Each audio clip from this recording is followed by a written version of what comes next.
the first Lebanese guy I ever met. Perfect. I would hope not. I don't want to break that down. They're all over the place. I know, that's what I'm saying. I would hope not. I mean, like, I just want to make that I would hope not. Yeah, I know. Oh, man. This isn't North Carolina. I get you. I got you, man. All right. I just want to make that play. Yeah. Dearborn's down the street.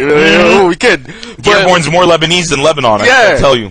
But like when you are in that country, all right, from what I see, you're going to war-torn countries, people who are dealing with corrupt politics, who are dealing with everything's a serious matter. What makes you, I got to know, what was the thing in you, like, you know what this country needs?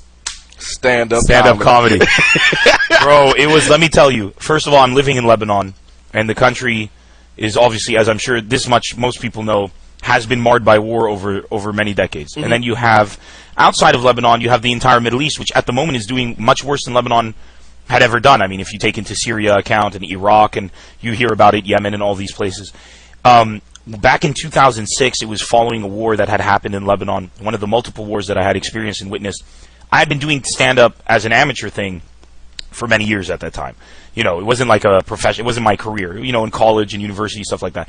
And I realized at the time that what we needed in the country wasn't necessarily comedy, because there was comedy. What we needed was an escape where people could go and be together without any politics or religion, and just like unity, one love. That was where my creed came out: no politics, no religion, one love. And I decided, my vision was, if I do a stand-up comedy scene, maybe in 10, 15 years, there'll be a couple clubs here and there. People can go out on a Friday night. They start out in this place. It sets the tone for the evening.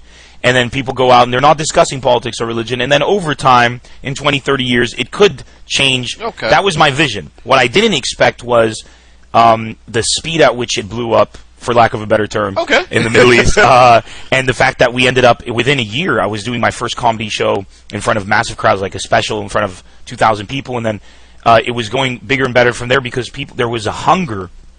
Because the Arab people are not war people. Do you understand? We have been torn apart by war, which 99% of the time has been out of our control. And I can't tell you how many times I've been in wars in the country, in Lebanon, where we literally sit and wait for the war to end at home. Like, I'll be playing PlayStation with my friends, and we're having a great time. It's not as if there's a war. Just a bomb goes off, we turn on the news to make sure it's all good, and sometimes you'll see a massacre on TV and people dead in the streets and blood everywhere, and it's just, okay, it becomes a part of your life. It's not who we are. It's what's put up on you. So when I did stand-up comedy, it was no politics, no religion, one love. It was about remembering who we really are. And I said this the other day, and to be a true Arab, there's only two pillars, and that is when you go to somebody's house, you never go empty-handed, and when somebody comes into your house, it becomes their house. That's all I was told growing up. I wasn't told to hate someone because they were Muslim or Christian or Jewish. I'm a Christian. Right. And in Lebanon, which I'm very proud of this, we have synagogues, mosques, and churches right next to each other. Okay. And this whole theory that conflict has been around for thousands of years is not true. This is recent conflict. This is over resources. This is over oil. This is over financials. So, I mean, come on, man. We all got that. Because, like,